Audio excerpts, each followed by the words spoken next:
New Holland. Ontem, hoje e sempre com você. 8h23, eu estou aqui com os advogados. Daqui a pouco a gente já vai falar com o Ricardo Creff. Os advogados Valtencir e Clairton Gama, manos que têm um escritório de advocacia e que estão muito por dentro dessa questão aí da cobrança do Fundo Rural. A pergunta é aos ouvintes que estão nesse momento nos acompanhando e querendo saber o que aconteceu. Tivemos 2 semanas de muita turbulência política, o assunto ficou meio parado, mas e agora? Como é que está? Nos dê um retrato. Quem é que começa? Valtencir, nos dê um retrato deste momento, de como é que está essa pendenga, esse assunto aí. Bom dia. Bom dia, Alex. Bom dia aos ouvintes. Pois é, Alex, a situação, ela na verdade não retorna à pauta, né? Ela não sai de pauta, não saiu de pauta ainda, não há decisão definitiva ainda, nem no julgado a nível de judiciário, nem a nível de legislativo, né? Agora, essa semana, retornou à pauta aí a nível de legislativo a questão da proposta aí, enfim, do senador Caiado, né? Uhum. Que retoma aí com a questão de buscar anistia para a dívida do Fundo Rural. Aí é um tema bem polêmico, ele andou saindo de pauta, disse que há a promessa de retornar aí na próxima semana, e andou saindo em função daquela questão da JBS, que poderia ser talvez aí uma das beneficiadas por isso, e questões políticas acabou se criando aí uma certa polêmica em cima do assunto. Mas o fato é que isso está retomando aí, deverá voltar a ser debatido no Senado na próxima semana, pelo que tudo indica. Agora a questão, veja bem, é a questão legislativa, na questão da seara política, ela está na questão de anistia, né? Bom, mas em que ponto essa anistia, porque a anistia não existe, né, para frente, né? Uhum. Poderá se anistiar o passado. Bom, mas a questão do Fundo Rural continuará, poderá continuar a ser cobrada. Aí o que está acontecendo? Tem uma outra questão também a nível político, que seria a redução de alíquotas, né? Bom, mas isso a nível legislativo. O que eu vou falar agora é a questão do judiciário, o que está acontecendo. Porque nessa seara política, me parece que mais a solução ela vem a ser aí, no momento, um certo paliativo, uhum, né?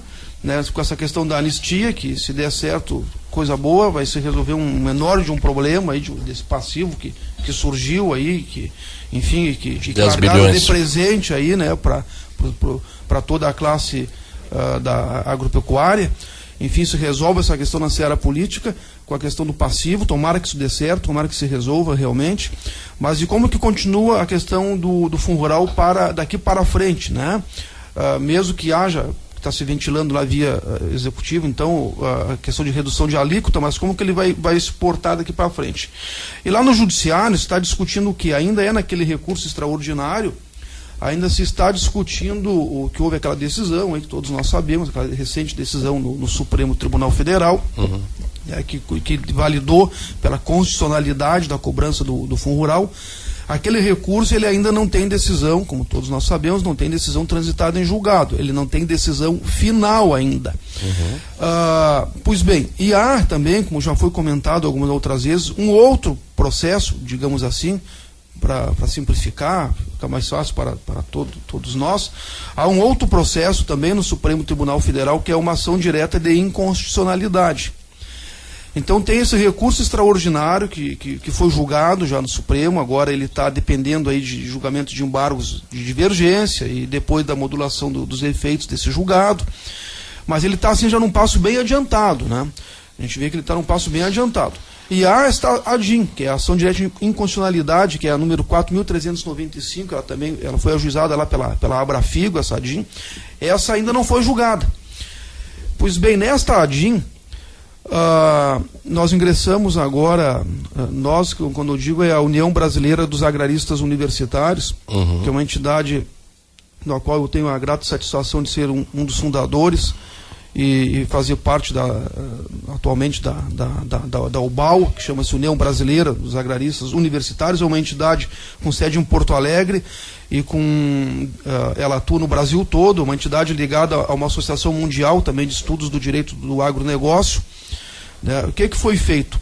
A UBAL ela entrou com uma petição agora essa semana no Supremo Tribunal Federal requerendo o seu ingresso dentro deste processo, dentro dessa ADIM, para corroborar, né, a ideia da UBAL é corroborar a defesa da classe no sentido de determinar pela inconstitucionalidade da cobrança desse fundo rural. Esse é o nosso objetivo. Como a entidade reúne estudiosos do direito relacionados ao agronegócio e ao direito agrário a nível de Brasil, nós ingressamos com esse pedido, então. Essa petição ela foi subscrita pelo Dr. Clairton Gama, foi subscrita por mim e também por um outro colega nosso, advogado, membro da UBAL, o Pedro Puccini, que é um advogado do Mato Grosso do Sul. Né? E Alex e aos ouvintes também. Então o Dr. Clairton ele tem algumas explicações assim, bem interessantes a respeito do porquê então ingressáramos à União Brasileira dos Agraristas Universitários, pretender ingressar por enquanto, esse pedido ainda não foi despachado ainda lá no Supremo, na ADIM, e não neste recurso, que é o que foi debatido aí ultimamente. Bom dia. Bom dia, doutor. Bom dia. Bom, a opção pelo ingresso na ADIM é justamente por isso que o Dr. Walter estava falando, no sentido de que o extraordinário, esse recurso, ele já tem um julgamento pelo plenário do STF. Ainda que não seja um julgamento definitivo, mas já é um julgamento pelo plenário. A grande maioria das teses já foram enfrentadas ali, já com posicionamento, infelizmente, contrário ao produtor, mas isso permitiria que a UBAL tivesse uma abrangência menor na sua atuação, porque a maior parte das teses já teriam sido enfrentadas. Opor embargo de declaração permitiria discutir apenas aquelas que ficaram para trás, que são 2, talvez 3 pontos ali que tenham sido deixados, os votos ainda não foram disponibilizados, né, os votos desse extraordinário. Enquanto que na ADIM não está ainda nem sequer pautada para julgamento pelo pleno do STF. Isso permite que a UBAL ingresse no processo agora, nessa ação direta de inconstitucionalidade, e trabalhe ali dentro todos os argumentos que são objeto da ação, que foi ajuizada lá pela Abrafigo, mas é uma atuação muito mais eficaz, com muito mais potencialidade, digamos assim, para trazer mais argumentos, corroborar os argumentos que estão expostos lá dentro, demonstrar pelas razões jurídicas pertinentes o porquê da inconstitucionalidade do fundo rural. Bom, deixa eu fazer uma pergunta para vocês. Nós tivemos até essa semana aí uma votação no Supremo, o início pelo menos de uma votação, que foi a questão do foro privilegiado, que é um assunto que interessa, me parece, a todos, né? Não só o meio rural, mas a todo o Brasil. Pergunto-lhes, nós tivemos o pedido de vistas do ministro Alexandre de Moraes, nessa específica aí. Como é que está nesse momento a votação lá no Supremo? Já está definido, está tudo definido. O que pode voltar a ser votado lá? O que pode... Essa ADIM, por exemplo, começa tudo do zero? O pessoal poder entender. Teve o julgamento do recurso extraordinário, né? E nesse recurso extraordinário não é uma decisão definitiva, mas é um julgamento bem adiantado. O que pode acontecer tendo essa ADIM, que ainda pende totalmente de julgamento, porque ela não tem nem pauta, nem o relator apresentou ela ainda, porque funciona assim, é designado um ministro para ser o relator do processo, da ação. Uhum. Ele vai ser o responsável por examinar mais profundamente o primeiro a examinar vai ser o relator. Ele faz toda a análise e monta um voto. Desse voto, ele dá vista para um outro ministro, que é o revisor. Esse ministro, depois que revisar o processo, revisar o voto do relator, ele profere o voto dele e aí passa para os demais ministros pautarem a sessão. Pautada a sessão, os ministros podem pedir vista ou não. Então, quer dizer, essa ADIM ainda vai demorar bastante para ser julgada, porque nós não temos ainda nem o voto do relator. O que pode acontecer com o recurso extraordinário enquanto isso? O recurso extraordinário pode acabar até sendo suspenso. Pode o relator lá do recurso extraordinário chegar à conclusão de que é melhor aguardar, não deixar ele ter uma decisão definitiva enquanto a ADIM não for julgada. Porque o julgamento da ADIM pode ter uma mudança de posicionamento do STF, lembrando que no extraordinário a constitucionalidade do fundo rural foi declarada por 6-5, né? Então um ministro que mude de posicionamento já reverte novamente a questão da validade desse tributo. O que pode acontecer é isso, é o recurso extraordinário ficar suspenso, aguardando o julgamento da ADIM. Ou, caso não fique, vamos imaginar que o recurso extraordinário transite em julgado do jeito que está hoje, pela validade da cobrança. Depois, posteriormente, vem o julgamento da ADIM e reverte a situação, diz que a cobrança é inválida. Aí nós vamos ter um problema de modulação de efeitos de sentença, que o STF vai ter que decidir a partir de que momento ela não vai ser mais válida. Sim, até né, doutor Clairton, porque na ADIM, na ação direta de inconstitucionalidade, se for, deixa eu deixar isso bem claro, assim, né? Se for julgada pela inconstitucionalidade, for decidido pela inconstitucionalidade do Fundo Rural, vai começar a valer os seus efeitos a partir da decisão, né? No recurso extraordinário, a modulação dos efeitos pode...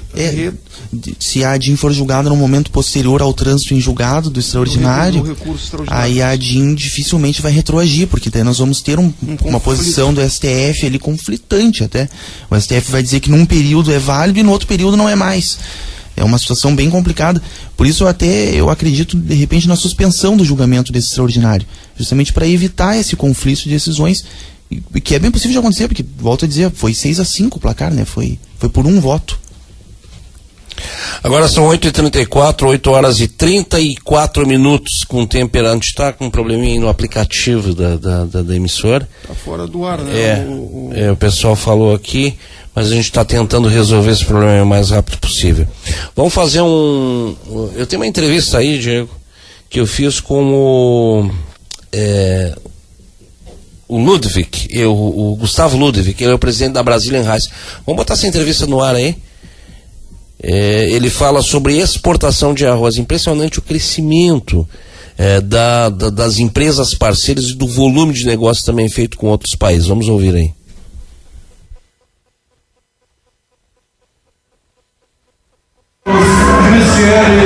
Gustavo Ludwig, da Brazilian Rice. Nos fala sobre esses números. Eu achei extremamente interessante o crescimento, né, das exportações, mais destinos, mais negociações, mais empresas envolvidas desde que começou esse projeto. Resuma para o ouvinte, para o espectador do Conexão Rural.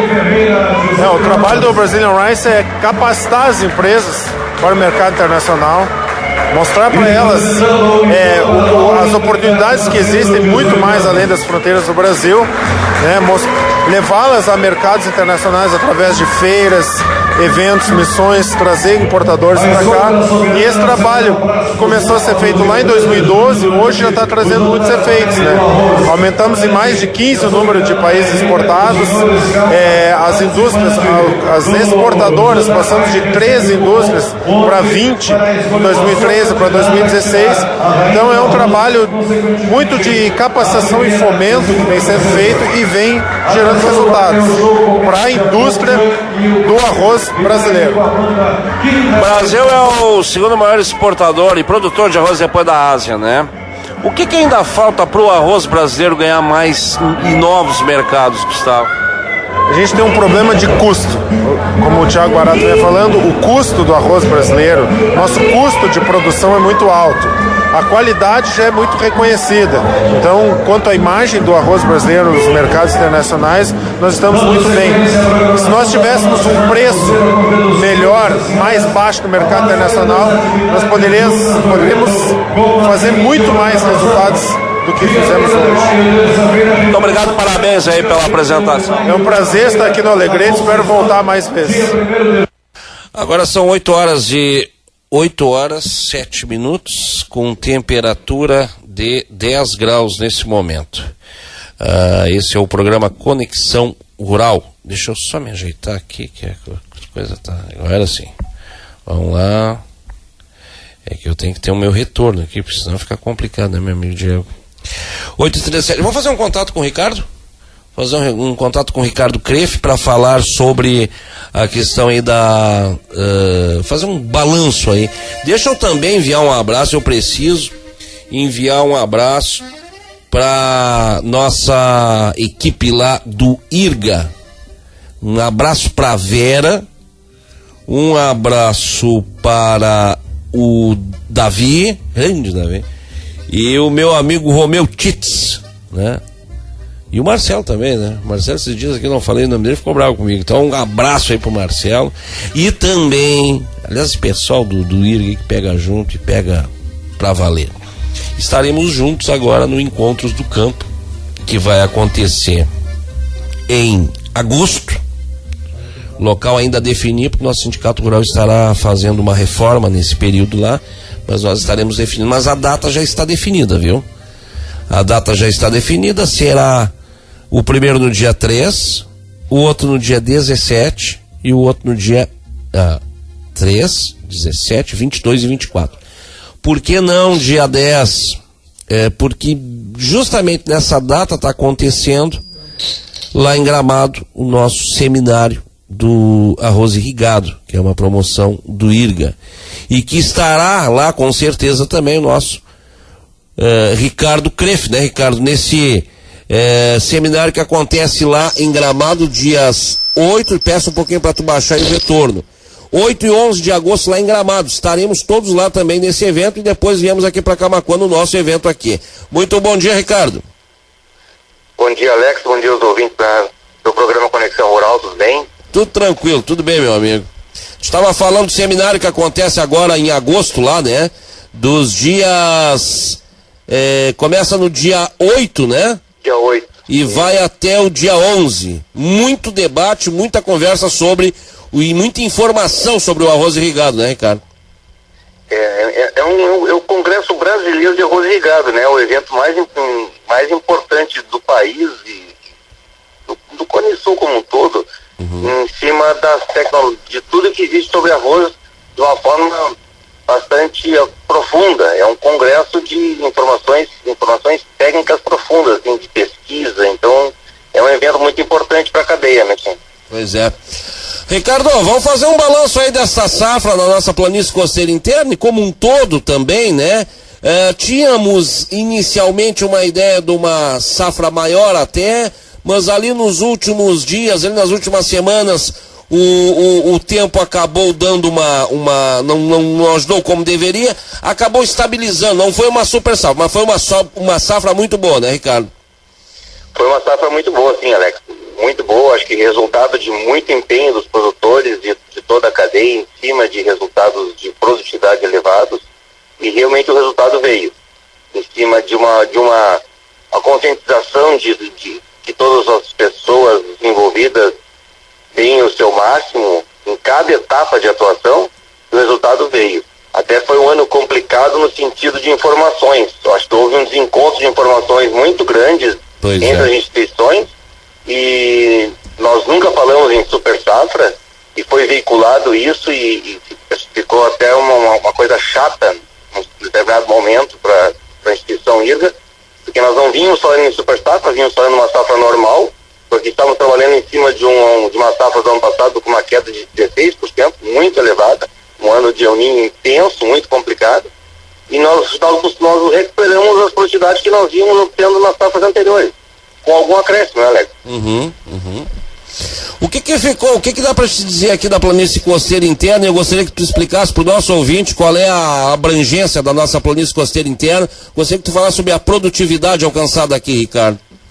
Deixa eu dar só um apanhado para o pessoal compreender como é que nós trabalhamos. Nós temos no estado dividido em 6 regiões orizícolas, e nós estamos inseridos na planície costeira interna, que vem costeando a lagoa pelo lado de dentro, né, pelo lado oeste da lagoa, e a nossa regional inicia no município de General Câmara, bem ao norte, e viemos costeando a lagoa até o núcleo de assistência técnica de São Lourenço do Sul. Nós abrangemos 150 mil hectares, então é uma área expressiva do estado, e tivemos a nossa quantidade mais elevada até hoje atingida na nossa regional. E nós vimos uma curva crescente, bem leve a curva crescente, mas crescente. Sim. E o ano passado houve esse percalço do El Niño intenso, tivemos uma queda de produtividade abaixo de 7 mil quilos, mas esse ano voltamos com uma acréscimo, chegamos em 7.600 quilos por hectare, são 152 sacos por hectare. Então é uma boa oportunidade para a região, que apresenta algumas características próprias, né? A gente pode ir conversando sobre isso durante a nossa conversa. Algumas delas, nos coloque algumas características que a gente tem, que o produtor da PCI tem, que outras regiões como a fronteira oeste, como o centro, por exemplo, não tem, Ricardo.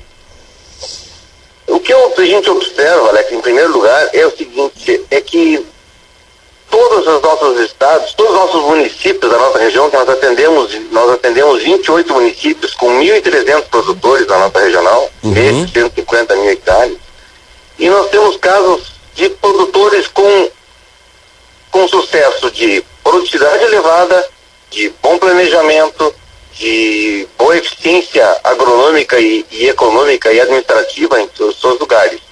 Então é possível, em qualquer região, ter bons índices. Agora, isso passa por um envolvimento muito grande. A lavoura de arroz é uma lavoura muito complexa. E eu cito um dado que nós temos a pior relação, não é pior, eu não quero citar dessa forma, mas a relação proprietário-arrendatário, o nosso número é 72% de arrendatários na área de arroz. Nós temos o número maior de arrendatários no Rio Grande do Sul, de todas as regionais levantadas e estudadas. Mas o que eu quero colocar, Alex? Isso é uma questão que o pessoal coloca como uma dificuldade. Sim. Mas nós temos que, cada vez mais, termos que a nossa relação proprietário-produtor tem que ser uma relação de ganha-ganha. E não uma de ganha um, perde o outro. Ou de sempre um quer ter vantagem. Não pode. No momento que nós tivermos uma relação que ambos o produtor e o proprietário entenderem que os dois ganham, no momento que se entra numa rotação de culturas, no momento que se corrige um solo, no momento que se organiza a infraestrutura de estradas, canais adequados para área semeada, então que os dois vão ganhar, isso vai ser um acréscimo muito grande. E o que eu acho interessante é isso, que nós temos pontos em todos os nossos municípios que têm sucesso. As coisas andam e funcionam muito bem, muito bem. Olha, a gente faz eventos na regional e eu fico impressionado, não perde em nada para a região de fronteira, para a região de Zona Sul, que tem produtividades muito elevadas e muito bem acima da nossa média, mas nós temos casos que funcionam. Então, não é, nós somos a região que não temos condições de produzir. Nós temos condições de produzir, de ter uma lavoura eficiente, organizada, porque nós temos situações. Temos situações dentro da nossa regional e nós temos potencial de crescer muito e estamos crescendo, mas lentamente. Vamos adiante. Ricardo, me diz uma coisa, o que a gente teve em termos de variedades aqui, Ricardo? O que a gente teve mais plantado aqui nessa nossa PCI? Esse ano houve essa mudança muito forte, e nós tínhamos a nossa cultivar principal até a safra passada em cima do Puitá, né? Nós tínhamos uma área muito expressiva de Puitá, em cima, porque eu levanto vamos pensar em cima de regional, certo, Alex? Em cima do nosso 150 mil hectares. E a nossa cultivar mais semeada era o Puitá.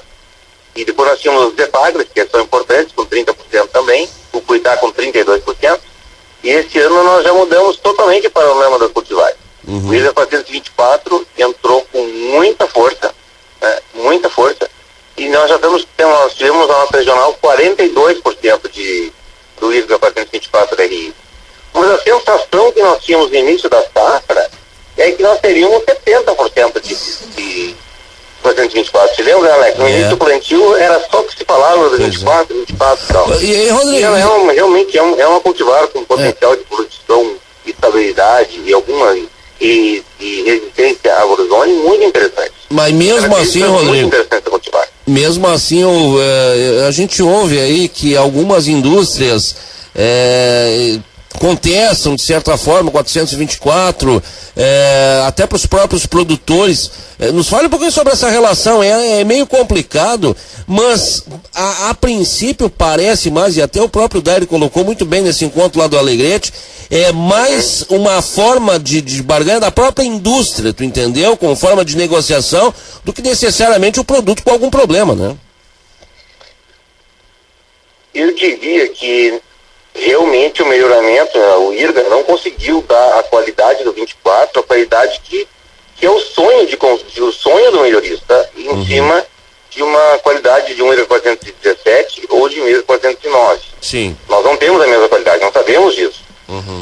Mas nós temos que ponderar que se busca um equilíbrio dentro da cultivar. Não adianta nós termos somente qualidade e nós temos uma suscetibilidade de bruzone e temos que fazer 3 aplicações de fungicida bruzonicida. E aí, ganha de um lado e perde do outro, né? Oi? Ganha de um lado e perde bem pelo outro. Exatamente. Né? Então o que acontece? O consumidor vai buscar um grão que não tenha um pequeno pontinho branquinho que após a cocção ele não aparece mais, não é observado, em detrimento de 3 aplicações de fungicida. E isso sim é buscar uma lavoura equilibrada, uma lavoura que está buscando menos uso de agroquímicos, de agrotóxicos, para que nós tenhamos um produto cada vez mais livre de produtos químicos. Né? Não, e a questão toda agora também, né, Ricardo, o assunto é custo, né? O assunto é custo. Eu tenho ouvido muito, a agronomia por um lado e a questão do custo pelo outro. O pessoal vai começar a falar muito nisso a partir de agora, né, Ricardo? Quanto menos se gastar na lavoura, é mais fácil de ter um lucrinho lá na frente. Essa que é a grande realidade, não tem o que fugir disso aí, né, Ricardo? As margens são muito estreitas, né? A gente conversa bastante com o pessoal da economia, através do nosso diretor Thiago Guarata, e as margens são estreitas e nós temos que buscar eficiência. Nós temos que ter eficiência. Então, isso, na minha concepção, a entidade que entende dessa forma, passa que nós temos que ter um planejamento da área. E o planejamento passa por isso. Nós não achamos que nós temos que ter somente o IRGA 424 no mercado. Tendo um planejamento, nós podemos ter cultivares que tenham um bom andamento e plantando agronomicamente, usando a palavra, que acho que é fundamental pensar em agronomia, pensar em manejo, pensar em planejamento de uma forma mais ampla. A gente fica muito chateado quando chega alguém no nosso escritório ou consulta qualquer um de nós, da nossa equipe, que realmente é muito capacitada, mas nos busca na hora que tem que resolver um problema, mas até tardiamente. E não é por aí. Nós temos que fazer o nosso planejamento e começar a organizar a nossa lavoura da safra 17, 18, já estamos trabalhando em cima dela. Né? Não depois que deu um problema sério, nós temos que buscar a solução para ela. Então aí nós vamos incorrer em certos problemas e o nosso custo vai subir muito. Então planejamento e vários outros aspectos agronômicos que vocês vão conversar comigo sobre depois, são fundamentais na lavoura, pensando em custo. Ninguém planta, tem uma atividade econômica tão séria e que envolva tanto dinheiro quanto arroz que não busca o lucro. A atividade, a ideia é essa, é buscar lucro. É isso aí, né? Uma coisa que tem dado uma mão muito forte aí é esse consorciamento com a soja, né? Que está tocando a questão agronômica aí, tem sido muito importante pro solo, para a preparação, para o fortalecimento também, né, do solo. Isso são coisas que vêm também somando ao longo do tempo, né, Rodrigo? Não tenha dúvida, Alex. Hoje nós não pensamos em uma lavoura de arroz que não se pense no termo rotação. Pois é. Então, se nós não entrarmos com rotação, esse é o termo amplo, com soja, com pecuária, com preparo de verão, até pensando em rotação de sistemas de cultivo, o pessoal do pré-germinado pensar em plantar no seco, o pessoal do seco pensar numa área de pré-germinado, uma rotação que é fundamental em cima dos mecanismos de ação dos herbicidas. Isso passa tudo pelo quê, Alex? Pela palavra inicial, do tal do planejamento, da relação ganha-ganha produtor-proprietário, porque ele deixa de ganhar um pouquinho no valor do arrendamento quando entra uma soja, mas ele viabiliza o sistema como um todo. Então, o produtor produtor de arroz não quer entrar porque o proprietário não quer que entre soja. Então essa relação tem que ser melhorada no sentido mais amplo do negócio. O negócio arroz tem que ser para ser viabilizado. Sem dúvida, Rodrigo. Em cima disso. E a gente sabe que isso é livre negociação, cabe ao dono, cabe ao arrendador e ao arrendatário negociar isso aí. Agora, daqui a pouco seria interessante, não sei se a participação de alguma entidade, para regular isso aí, porque seria interessante. Porque tem gente que entrega, e esse é um grande problema, vai entregar a granja lá, já era para estar plantada já, inclusive. Então essa é uma relação que tinha que fazer, e tu tocas nesse ponto aí, e a gente sempre tem falado isso aí também, né? Tudo bem, a gente respeita a livre negociação, cada um faz o que quer do seu contrato, do seu negócio. Mas tinha que ter uma regra, pelo menos mínima que fosse, né, o Ricardo? Eu vejo que tem que ter bom senso. Nós não vamos conseguir estabelecer a regra do planejamento, é de sentar os dois numa mesa em cima da relação comercial, com uma visão técnica e uma visão de mercado, para buscar isso, Alex. Nós temos que conseguir isso. Mas o que a gente observa? Que a gente monta nossos eventos, a gente tem tido bastante trabalho em cima dos nossos roteiros técnicos, dos nossos seminários. O proprietário não está muito interessado nisso, né? O produtor tem uma bela participação e busca informações, mas o proprietário não tem nos buscado. E a gente gostaria de estreitar essa relação. É porque ninguém está numa ilha, né, tio? Estamos abertos a todos os produtores, que são o produtor e o proprietário fazem parte da cadeia. E o nosso objetivo é atender a cadeia como um todo, né? Sem dúvida. Rodrigo, Ricardo, tu como coordenador aí de núcleo, né, da nossa planície costeira interna, tens acompanhado também toda essa parte aí de reivindicações dos funcionários, principalmente em relação à estrutura, melhor estrutura, a questão salarial. A quantas anda isso aí? Qual é nesse momento o retrato dessas negociações que tem aí com o governo, Ricardo? O que vocês têm recebido? Olha, Alex, nós estamos passando e tivemos alguns eventos nessa safra de 16 e 17, foram extremamente desgastantes para o corpo funcional da instituição. Essa nossa busca por melhorias vamos pensar em condições de trabalho que passa por tudo, né?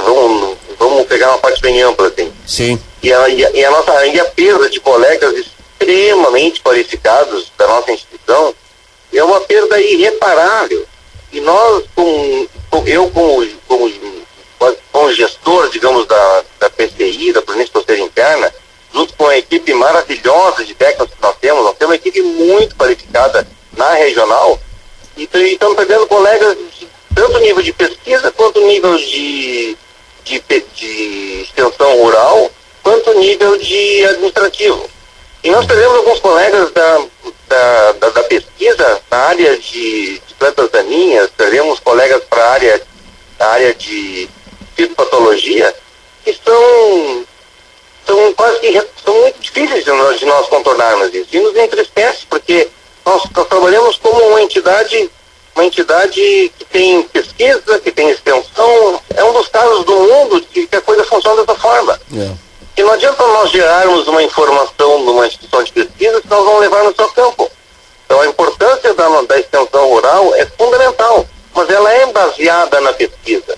Nós temos que, quando chegar uma empresa querendo fazer uso de algum produto ou de alguma situação, se pensar num produto bem específico, nós temos que ter respaldo da área científica dizendo que aquilo não é o caminho melhor. E como é isso, nós não temos profissionais na área de pesquisa, nós perdemos esse feedback, né? Nós temos que ter isso. Nós temos que ter essa origem de informação técnico-científica, né? E nos entristece muito, porque nós perdemos um colega da fitopatologia porque Epagre. O Epagre é uma entidade que funciona super bem, mas nós não podemos perder um colega para ganhar mais do que o dobro do que ganha no IRGA para ir trabalhar na Epagre. Ricardo, teoricamente, nós com recursos próprios, né? O que a gente sente, meu amigo, é o seguinte, é o esvaziamento. Eu tenho muito medo que a nossa estação experimental do IRGA, que é uma conquista, eu acho que não só do IRGA, do Estado, mas é de todos, é da produção, é da população também, viu, Rodrigo? aquilo lá fique daqui a pouco abandonado até. Eu estou sendo exagerado, mas não estou sendo tanto também. Porque no momento em que o Estado, eu estou falando do Estado de um modo geral, poderia ser qualquer outro Estado, poderia ser a União, mas no caso que é do Estado do Rio Grande do Sul, não olhar com a atenção devida. Olha, nós vamos perder um dos últimos pontos, uma das últimas ilhas que nós temos de pesquisa, realmente. Todo mundo fala, né, Ricardo? Pesquisa em todo o país sério, seja na agricultura, seja no setor industrial, tem pesquisa. Nós aqui não sei o que acontece, os pesquisadores, eles não têm a valorização que deveria ter, né? E a gente, quando fala em pesquisador, tu falou aí no fitopatologista que se perdeu, a gente está falando de uma equipe grande que é do IRG e um ajuda o outro. Isso é uma cadeia muito forte de parceiros, de profissionais que realmente estão, né, o Ricardo, comprometidos com isso aí. Eu tenho muito medo que esses elos aí, eles comecem a ser comprometidos em função dessa crise que a gente sabe que existe, né? Mas principalmente em função dessa falta de comunicação de um governo que não consegue chegar na sociedade e dizer assim, olha aqui, ó, esse dinheiro aqui que a gente vai investir no IRGA é do IRGA, é o arrozeiro que coloca aqui, não é como em outros setores aí, não. Esse aqui é um reembolso que a gente está fazendo. Então, o governo quando tem medo de encarar isso aí, gera isso aí. Eu vou dizer outra coisa, eu não quero ser pessimista. Esses projetos agora não sei se de privatização, de venda, de federalização, seja o que for, CE, Sulgás e CRM, você vai ficar só para o ano que vem. E aí, meu amigo, a gente sabe que a desculpa também ela será prorrogada. Isso que é o mais triste. Então, a gente não pode, nesse momento, Ricardo, passar também uma ideia ilusória. A gente tem que ser realista. A coisa não está fácil e não existe um horizonte capaz de dizer assim, olha, vai melhorar a partir do mês que vem, a partir do ano que vem. Não. A gente não sabe que está tudo indefinido, né?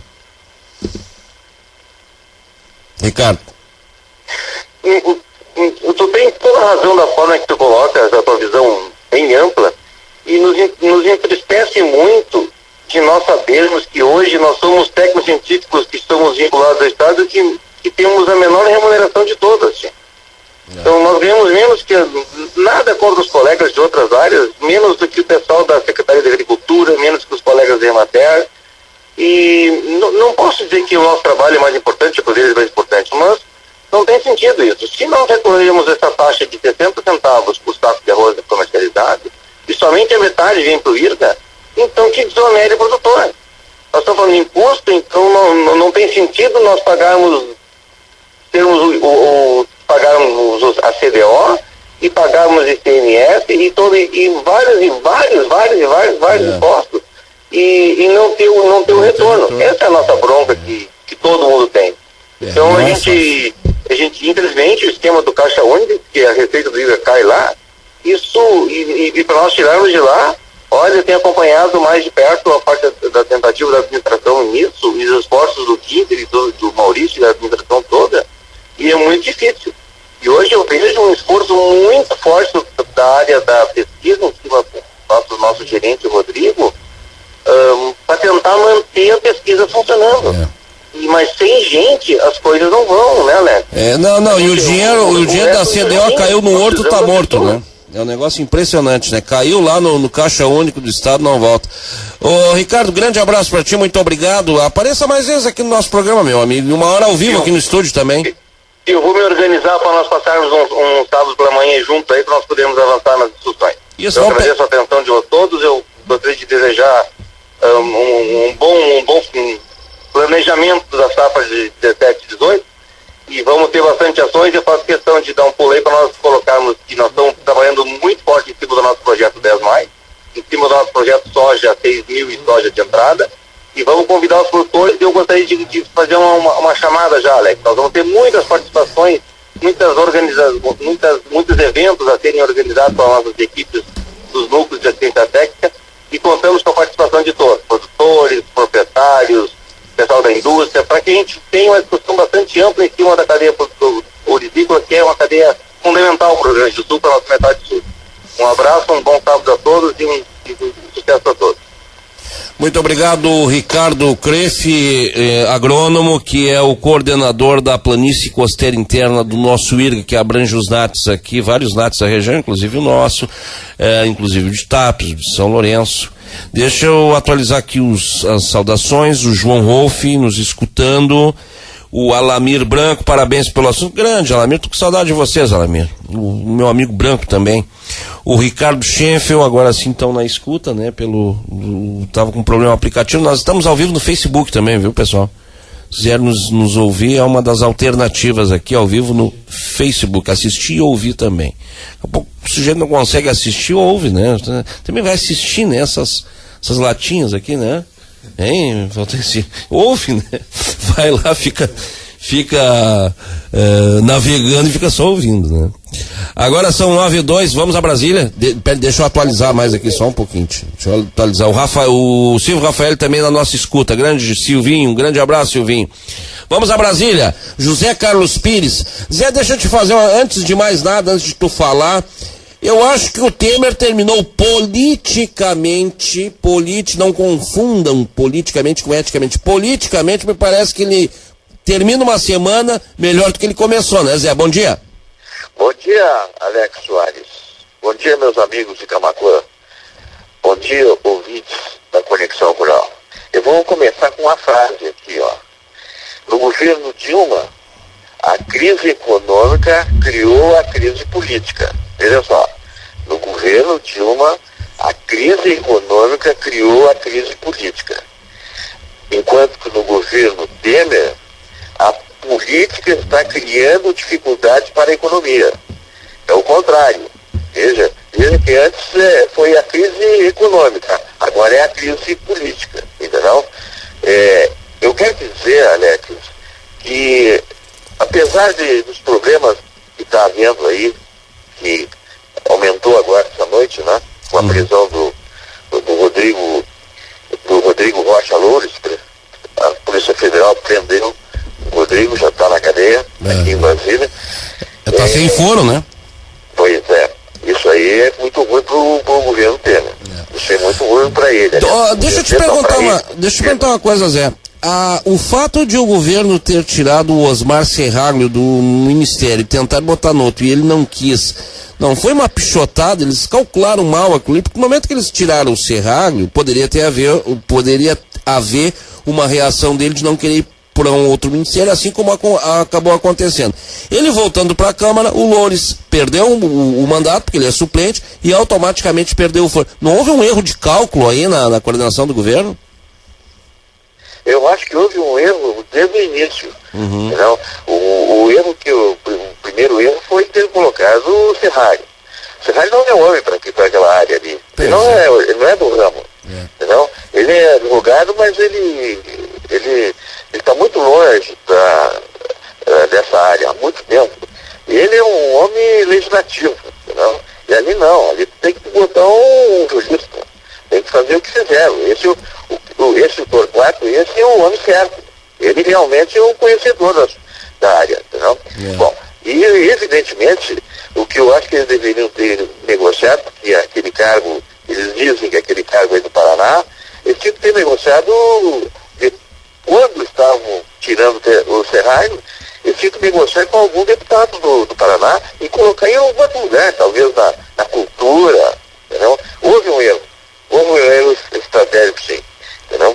Mas eu acho isso, Alex, de que apesar de tudo isso, o Temer festeja o fim da recessão, né?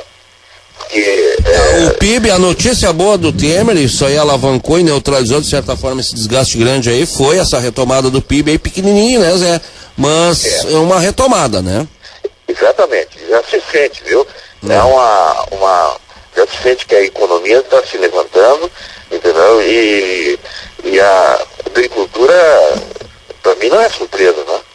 E eu que participo diariamente na área, eu vejo cada vez mais a nossa área da agropecuária, do agronegócio, está cada vez aumentando mais os espaços. Então, essa semana, por exemplo, nós tivemos a Câmara Setorial da Soja, e a Câmara Setorial da Soja, a Conab mostrou uma conjuntura nacional e internacional, e demonstrou que nos próximos meses, a partir de setembro, nós vamos ter preços melhores, e o mercado cada vez comprando mais. Me surpreendeu um dado, Alex. Tu sabes que a China consome 110 milhões de toneladas de soja e produz 13. Bárbaro, que demanda, hein? Então, veja só, quer dizer que nós temos esse mercado aberto por muito tempo. Enquanto que no arroz, a China produz 165 milhões de toneladas. Quase 20 vezes mais que nós. E nós aqui 12. É. Entendeu? Olha os números, entendeu? Esses números deixam a gente impressionado, né? Bom, e outro detalhe interessante que também está acontecendo é que está havendo um trabalho muito grande em cima do milho para tornar-se o milho uma matéria-prima para etanol. Porque os dois produtos que nós mais produzimos, né, que é soja e milho, dependemos muito do mercado internacional. E agora o milho nós estamos com um preço não muito bom, tendo em vista a produção americana. Mas como o americano está produzindo bastante etanol, há possibilidade de haver uma falta no mercado internacional. E essa do Trump, hein? E essa do Trump terminar com o acordo que tinha lá com a França para essa questão aí da limitação de efeito de gases, de produção de gases. Tchê, o homem tá... Eu não sei se esse homem não vai ser derrubado, viu, Zé? Mas, Alex, ele disse isso, tudo isso que ele está fazendo, ele disse na campanha. Verdade, entendeu? Verdade. Ele falou que ia fazer tudo isso. Evidentemente que eu acho que ele não vai aguentar essa pressão internacional sobre essa decisão dele, viu? Eu acho que ele vai rever. Pelo menos alguma coisa vai ter que rever, porque... Não, e ficou muito claro, né, Zé? Ficou muito claro que ele está ali em defesa de alguns setores da economia. E aí, quando um presidente age assim, ele começa a ser questionado, e todos os premieres de todo o mundo, dos países maiores aí, mas ontem deram-lhe muito laço nesse homem, né, Tchê? Tá complicada a situação dele. Eu espero que ele brigue com os mexicanos, né? Porque aí nós podemos exportar Tá, mas o problema é esse, o que nos interessava, que é o muro, até agora não saiu nem o pilar do muro, né? Não, pois mas essa briga deles vai continuar. E eu acho que aí nós vamos entrar, vai abrir uma janela para nós aí de arroz. Né? Eu tenho a impressão que isso poderá acontecer. Tomara. Bom, deixa eu te dizer que tá quente aqui outro assunto, viu? Qual é, Zé? A delação do Palocci. O Palocci já fez 12 anexos, entregou para a Polícia Federal e para o Ministério Público 12 delações. As 12 delações, aliás, a delação que ele fez com nesses 12 anexos, tem uma bomba muito grande com o Lula, viu? Ele vai acusar o Lula. Ele tá mordido, né, Zé? Abandonaram também ele, ficou meio igual o Delcídio, assim, né? Aliás, ele já não tinha uma boa relação no governo Dilma, né? O Palocci e o Lula, né?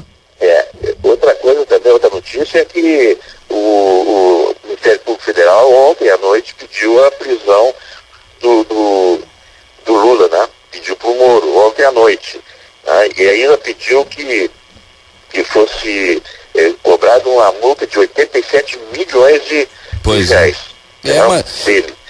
E nesse pedido de prisão é sobre o triplex, relação ao triplex e o transporte, né? A transportadora que colheu aqueles produtos dele e que armazenou, entendeu?